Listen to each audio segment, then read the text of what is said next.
¿Cómo están, amigos y hermanos? Sean bienvenidos a estudiar más de la palabra del Señor. En esta ocasión vamos a estudiar la conclusión de todo lo que hemos venido estudiando, de cómo interpretar correctamente las Escrituras. Sean bienvenidos, y también quiero dar la bienvenida a nuestro acompañante el día de hoy. Se encuentra con nosotros nuestro invitado, Miguel Escalante. Bienvenido, Miguel, ¿cómo está? Miguel. ¿Está contento? Muy feliz de poder estar aquí. Un saludo para todos los que nos están viendo y esperar, ¿no?, que el Señor nos pueda guiar en el estudio de su palabra. Amén. ¿Qué te parece, Miguel, si quieres dirigirnos con nuestros televidentes con una oración? Claro, oremos. Padre, toda la gloria y la honra sean a tu santo nombre. Alabado sea, Señor, por preservar tu palabra entre nosotros, Señor. Gracias, buen Dios.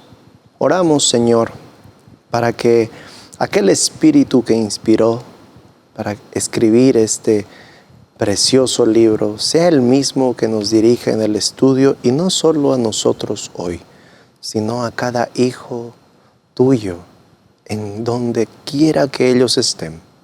Bendice, Señor, cuando se abra tu palabra y se lea tus mandatos, tus ordenanzas.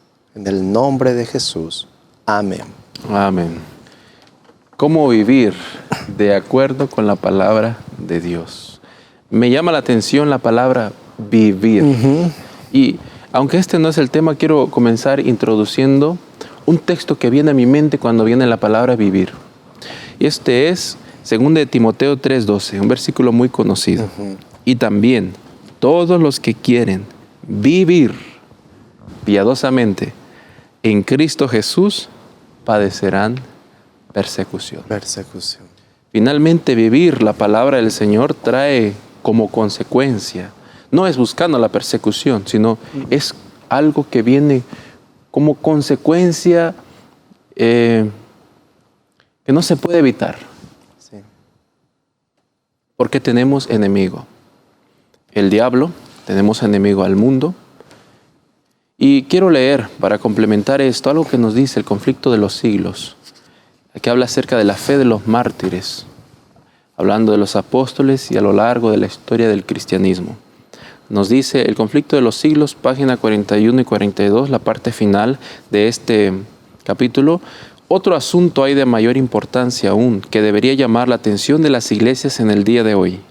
El apóstol Pablo declara, y lo que acabo de leer, 2 Timoteo 3:12, que todos los que quieren vivir piadosamente en Cristo Jesús padecerán persecución. Ahora viene una pregunta. ¿Por qué entonces parece adormecida la persecución en nuestros días?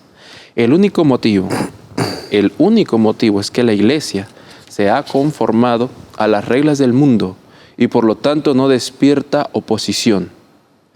La religión que se profesa hoy no tiene carácter puro y santo que distinguiera la fe de los cristianos en los días de Cristo y sus apóstoles. Si el cristianismo es aparentemente tan popular en el mundo, y lo es, ello se debe tan solo al espíritu de transigencia con el pecado, a que las grandes verdades de la palabra de Dios son miradas con indiferencia. Lo que vamos a estudiar ahora.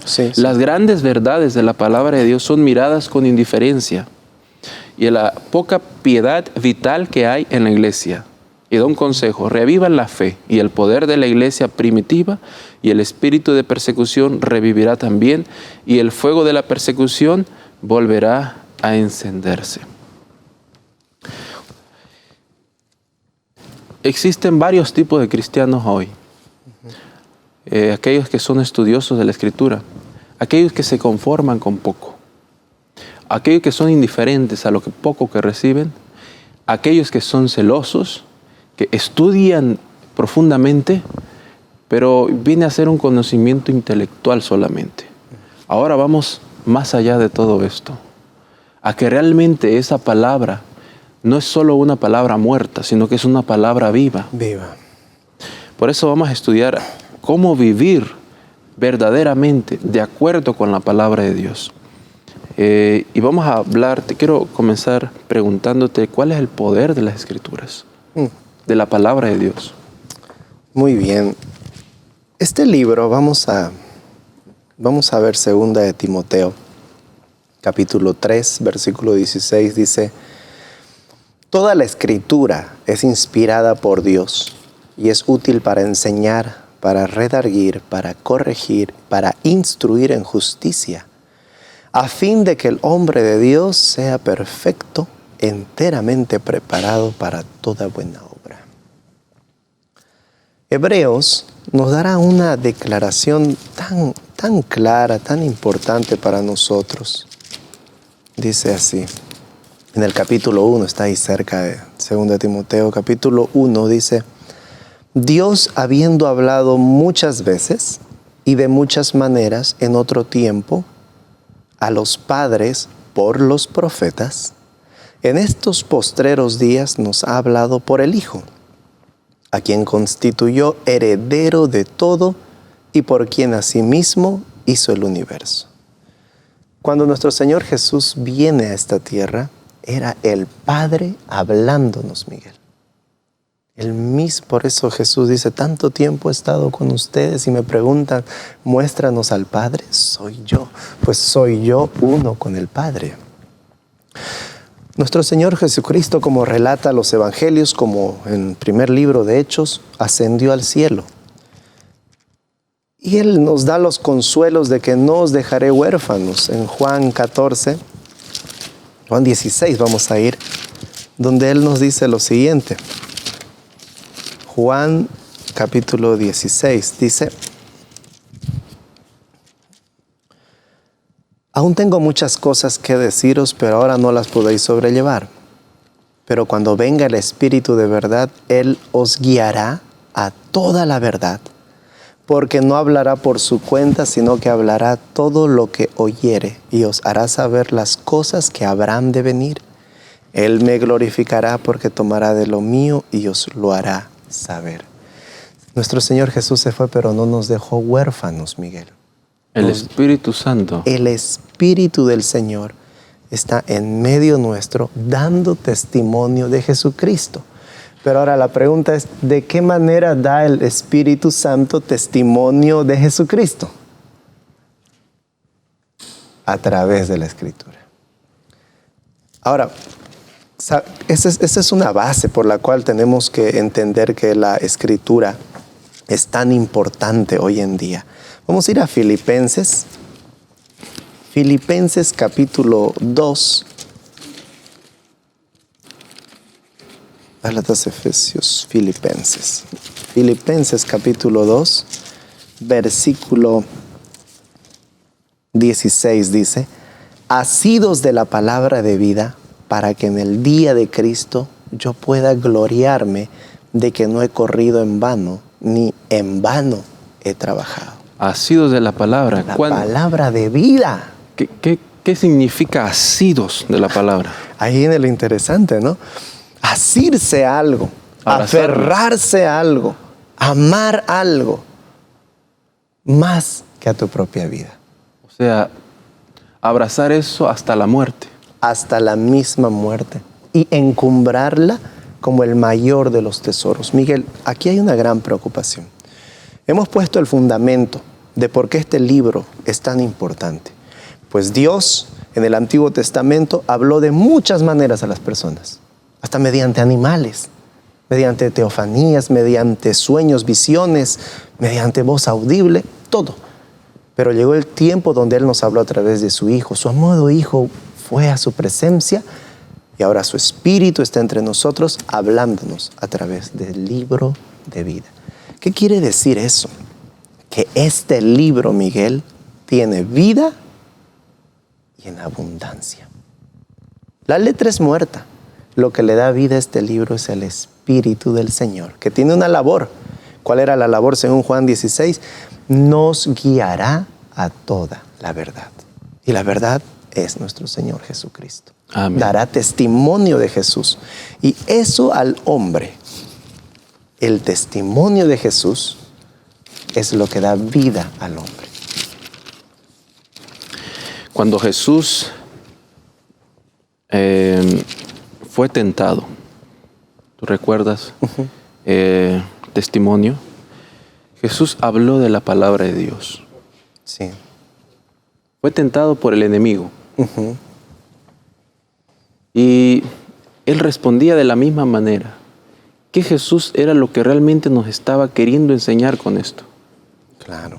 Escrito está. Escrito está. Al Señor tu Dios adorarás y a Él solo le servirás. Amén. Él conocía la Escritura, el Señor Jesucristo. Aquí hay un dato bien interesante. Nuestro Señor Jesucristo no vino, dice Mateo también, no vino a abolir la ley y a los profetas, sino vino a cumplirla. Más sus enseñanzas de nuestro Señor Jesucristo están basadas completamente en el Antiguo Testamento. Tenemos hoy una corriente de que quiere invalidar el Antiguo Testamento, pero yo no me atrevería, Miguel, a hacer algo que ni el Señor Jesucristo hizo. Pero ¿por qué nosotros vemos ciertas contradicciones, vamos a decirlo, ¿no? Es interesante esta parte. Por ejemplo, en Mateo 5, cuando habla Jesucristo en el Sermón del Monte, dice, ¿oísteis que fue dicho? ¿Qué hacía el Señor Jesús? ¿Oísteis que fue dicho? ¿De qué hablaba el Señor Jesús cuando decía esa pregunta? Del Antiguo Testamento. Pasado. Del Antiguo Testamento. El Pentateuco, la ley que se le dio al pueblo. ¿Oísteis que fue dicho? Pero Jesús daba un punto interesante, Miguel. Pero yo os digo. Esa es donde muchas personas se agarran y dicen, el Señor Jesús vino a cambiar muchas cosas. No es que vino a cambiar. En estas partes específicas, Él dice, oísteis que fue dicho, pero yo os digo. ¿Por qué tan importante Jesús? Porque Él es el yo soy, Miguel. No te olvides que Jesucristo es Dios. En esa época, Miguel, los fariseos, su conversación era como que siempre ensalzaban a un rabí. Por ejemplo, ellos decían, Gilel dice, ¿no entiendes? Por eso le preguntan a Jesús, ¿con qué autoridad dices tú eso? O sea, ¿con qué? ¿De qué rabino tú te estás abrazando para enseñarnos eso? Pero Jesús no se abrazaba de ningún rabino. Es más, Él decía, ¿oíste que fue dicho? Y en vez de citar como decían los fariseos, pero Gilel dijo esto, no, Él decía, ¿oíste que fue dicho? Pero yo os digo. Él tenía la autoridad del cielo. Exactamente, pues Él era la palabra viva, Miguel. Él era la palabra. Él podía hacer eso. Y no te olvides, es que Jesús nunca se va a contradecir, Miguel. Lo que hemos leído hace un ratito en Timoteo, que la palabra está para instruir, para corregir, para redarguir. Jesús lo que estaba haciendo era eso. Por ejemplo, les dice, ¿oísteis que fue dicho que si estás con otra mujer, cometes adulterio, ¿no es cierto? Pero Él dice, pero yo os digo que si tú codicias con la vista, ya pecaste. ¿Qué estaba haciendo Él? Corrigiendo, estaba instruyendo, estaba redarguiendo los corazones de esa época de los fariseos. Él tenía la autoridad para hacer eso. ¿Por qué? Porque Él es Dios, Miguel. Y Él es la palabra. Él mismo es la palabra, Él es el Logos, Él es el que en el principio estaba con Dios, en el principio Él era Dios, eran solo uno. Él Amén. Podía decir eso. Es más, la razón por la cual Jesús murió fue por eso. Porque le dijeron, tú blasfemas haciéndote Dios, haciéndote hijo de Dios, le decían.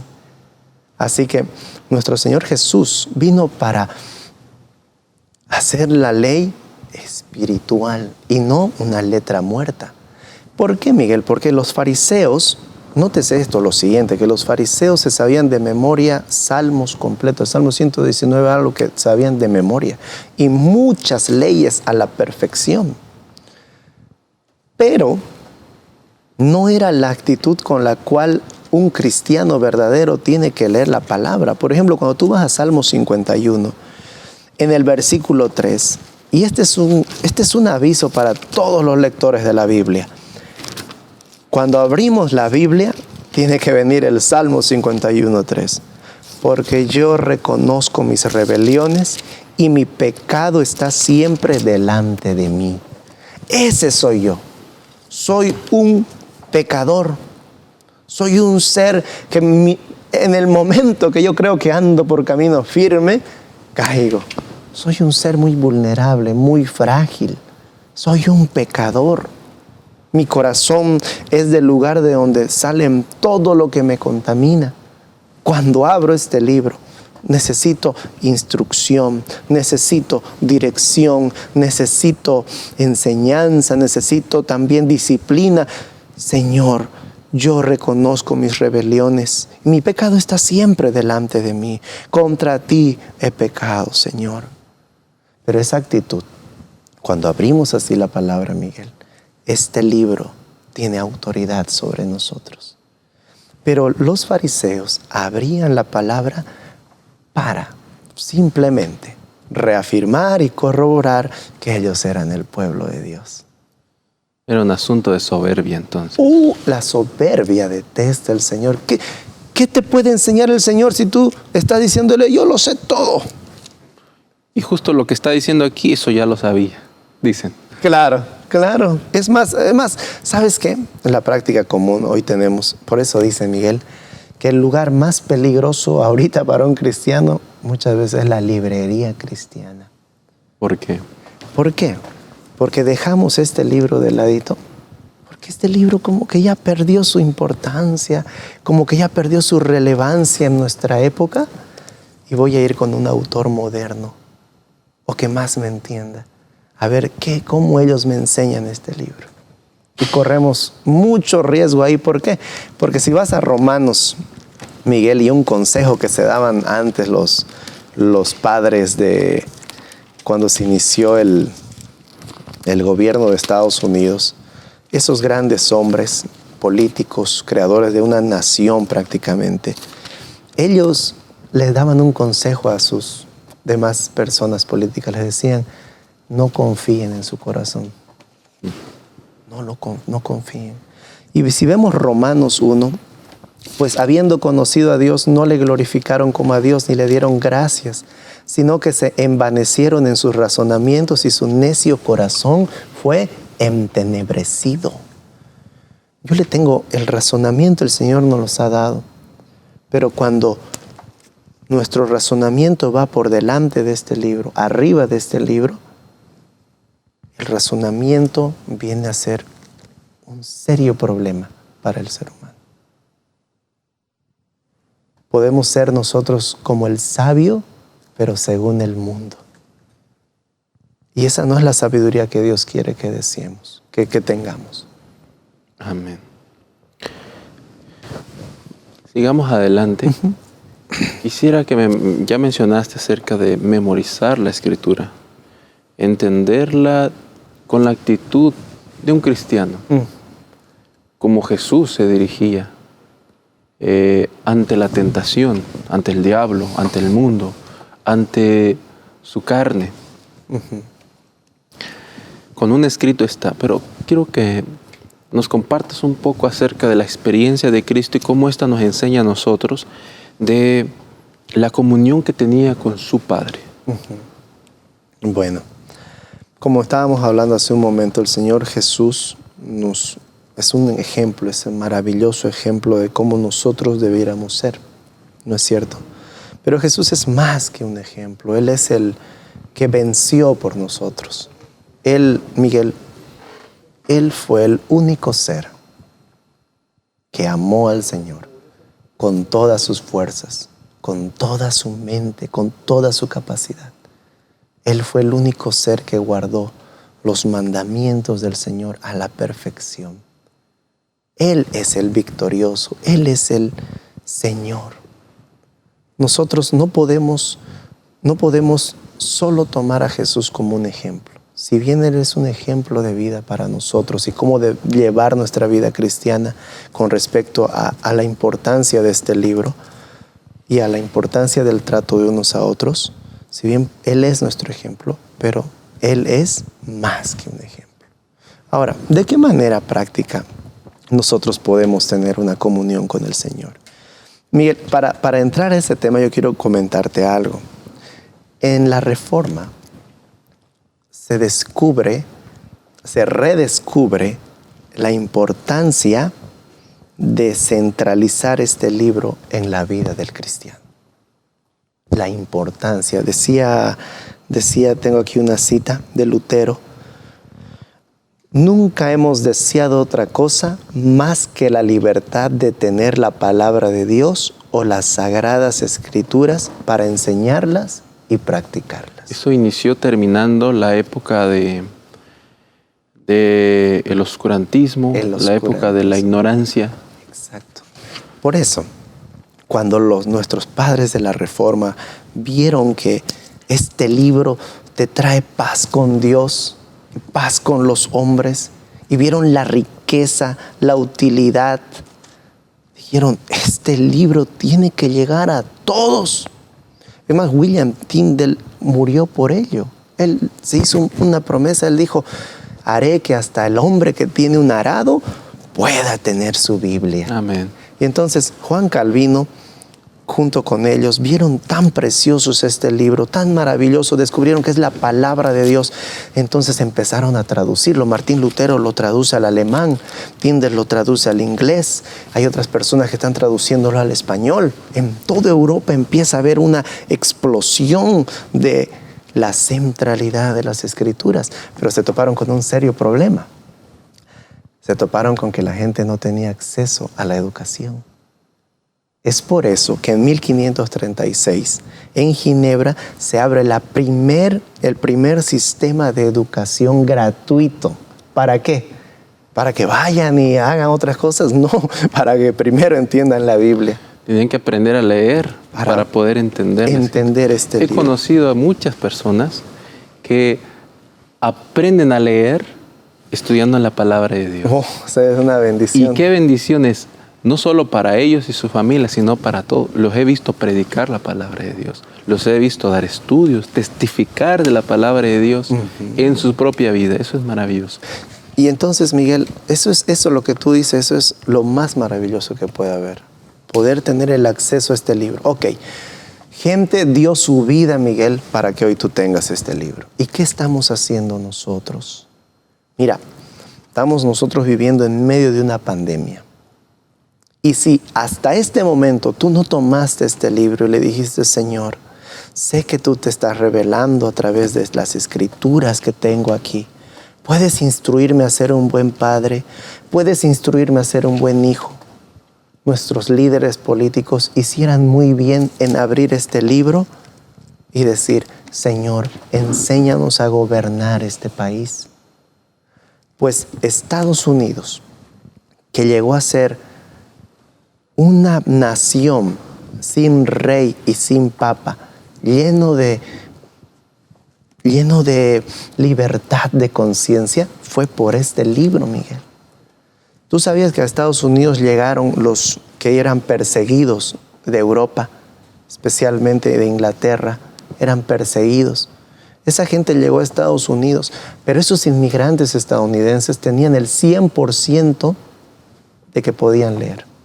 Todos podían leer. Toda la gente que llegó a Estados Unidos podía leer y te iba con un conocimiento claro.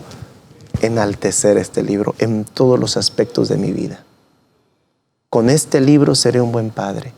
Con este libro y mi comunión con Dios, Miguel, si Jesús venció en su obediencia para llegar a ser nuestro representante como ser humano, si Jesús venció, el ser humano también encontrará gloriosas maravillas en este libro.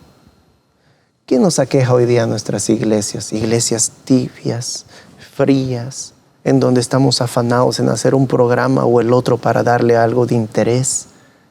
Sin embargo, lo que nos está haciendo falta en nuestras iglesias son familias que enaltezcan este libro en los hogares, para que en las iglesias sea un resultado de lo que hacemos en nuestro hogar. Amén. Nuestro país mismo necesita este libro, Miguel. Nuestro país necesita este libro para gobernar. Porque, ¿sabes? Hay un dato interesante, Miguel.